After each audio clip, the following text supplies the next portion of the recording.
Hello and welcome to Amjad Academy. So this is our lecture number 15 of chapter number 4 Chemical Thermodynamics, and in this lecture we are going to derive expression for pressure volume work. So before going towards our topic, please subscribe to our channel Amjad Academy and do not forget to hit the bell icon to get the notification of new videos. Now let's come back towards expression for PV work. तो आप जैसा कि देख रहे हैं कि gas cylinder है जिसमें गैस इनक्लोज्ड है जिसका प्रेशर P रखा गया है और इस गैस को फिट कर दिया गया है इस मूवेबल पिस्टन के जरिए। अब यहां पर मैं इसे मूवेबल इसलिए कह रहा हूं ताकि ये मूव हो सके, इसीलिए इसे मूवेबल कहा गया है। अब देखिए इस पिस्टन के ऊपर जो है तो ये गैस जो है तो फोर्स एक्सर्ट कर रही है गैस, तो उसे कैसे कहेंगे कि force exerting on the gas on the piston from the gas will be equal to pressure, that is pressure of the gas into area of the piston. So I can write this equation as F is equal to P into A. A is the area of this piston and P is the pressure of this gas. अब हम यहां देख रहे हैं जब gas expand होने लगेंगी, ये आप देख रहे हैं गैस एक्सपांड हो रही है from volume V1 to volume V2। तो ड्यूरिंग दिस एक्सपांशन ये प्रेशर जो एग्जर्ट हो रहा है इस पिस्टन के ऊपर ये एग्जैक्टली इक्वल है, P is equal in magnitude to the external pressure. But जैसा कि आप देख रहे हैं कि जब ये गैस इसके ऊपर प्रेशर एग्जर्ट कर रहा है तो ये जो एक्सटर्नल प्रेशर है इस मूवमेंट को अपोज कर रहा है। तो यानी pressure P is equal to the external pressure but it is in opposite sign because it is opposing this movement. ये क्या है, इक्वल इन मैग्नीट्यूड है लेकिन अपोजिट इन डायरेक्शन है। यहां पर आप देख रहे हैं इसका मूवमेंट, इसका डायरेक्शन अपवर्ड है और एक्सटर्नल प्रेशर का डायरेक्शन जो है तो डाउनवर्ड है, इसीलिए P is equal in magnitude to the external pressure but with the opposite sign. Now let's continue this. In place of P, I will write minus P external. So F will be equal to minus P external into area of the piston.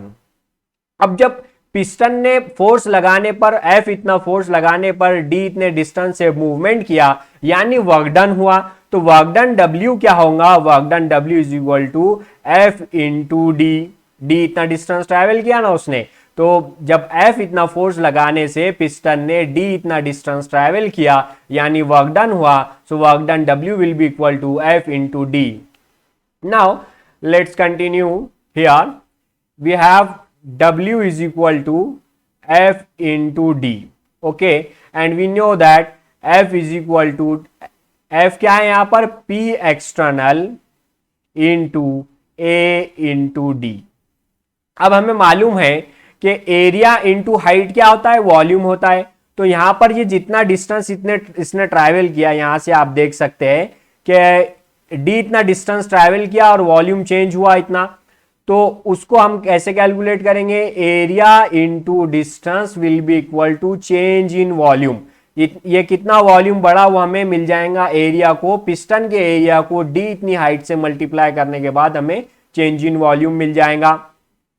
तो आइए A into D की जगह पर है तो delta V लिखते हैं, तो W will be equal to minus P external into delta V। So in place of delta V I can write as W is equal to minus P external into bracket change in volume that is final minus initial. क्या होगा यहां पर, change in volume कैसा निकालते हैं हम, final minus initial. तो final volume है V2 और इनिशियल वॉल्यूम था V1, जिससे हमने चेंज इन वॉल्यूम निकाल दिया। अब आइए दो कंडीशन डिस्कस करते हैं। जब कभी भी V2 ग्रेटर देन रहेगा V1 के, यानी जो है तो एक्सपांशन होगा गैस का, तो W की वैल्यू होगी निगेटिव, क्योंकि हम देख रहे हैं जब बड़े में से छोटी वैल्यू माइनस होगी तो साइन का कोई चेंज नहीं आएगा, जैसी माइनस साइन है वो माइनस ही रहेगी। लेकिन जब V2 छोटा होगा V1 से, तो यहां से हमें माइनस साइन मिलेंगी और माइनस माइनस आपस में मल्टीप्लाई करके हमें दे देंगे W की प्लस साइन, पॉजिटिव साइन। और इसके पहले भी हमने साइन कन्वेंशन में देखा था, whenever there will be expansion means system is doing work on the surrounding, W will have minus sign, but when the surrounding will do work on the system, so work will assign as a plus sign. Okay, so this was all related with the pressure expression for pressure volume work. Now one another term is remain which I am going to discuss here. एक और point रह गया है जिसे हम कहते हैं free expansion. तो आइए आज हम फ्री एक्सपांशन सीख लेते हैं। फ्री एक्सपांशन क्या है? तो लास्ट इक्वेशन मैंने आपको W की लिखाया था, W is equal to minus P external into V2 minus V1। अब देखिए फ्री एक्सपांशन की डेफिनेशन मैं पहले आपको बोल देता हूं। Expansion against zero opposing force।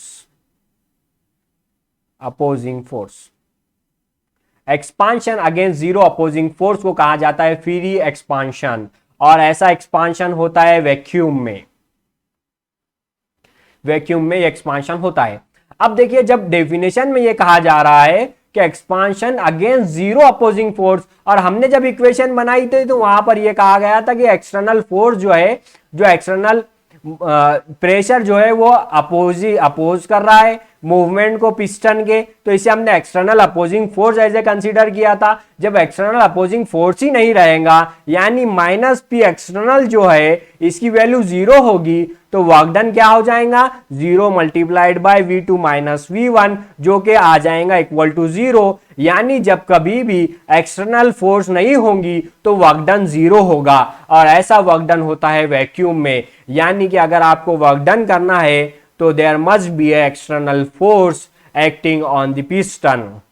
Okay, तो बिना फ्रिक्शन के, बिना कठिनाई के हम सक्सेस हासिल नहीं कर सकते।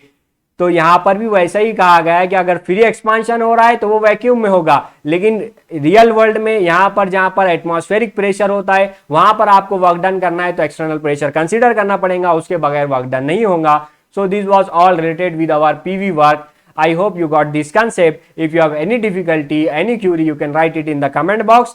I will try to solve it. Till then, keep watching Amjad Academy, and thank you for coming on Amjad Academy.